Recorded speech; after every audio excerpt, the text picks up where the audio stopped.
हालात के कदमों पे कलंदर नहीं गिरता, टूटे भी जो तारा तो जमी पर नहीं गिरता।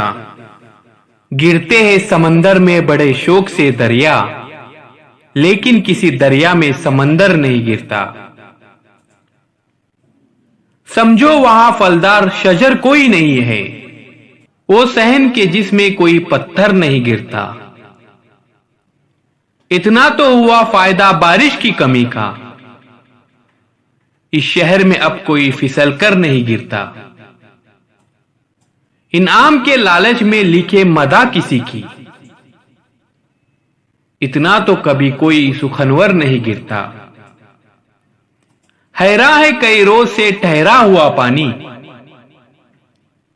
तालाब में अब क्यों कोई कंकर नहीं गिरता।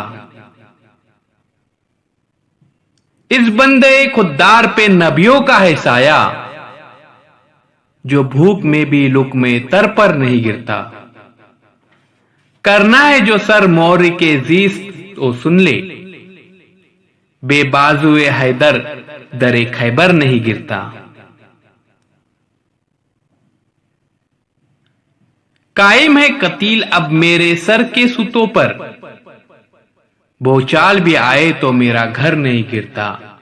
भूचाल भी आए तो मेरा घर नहीं गिरता।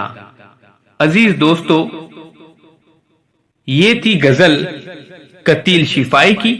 ऐसे ही अशआर सुनने के लिए हमारे चैनल को सब्सक्राइब कीजिए और चैनल के प्लेलिस्ट में जाकर आप निजामत के और तकरीर के अशआर जरूर देखिए।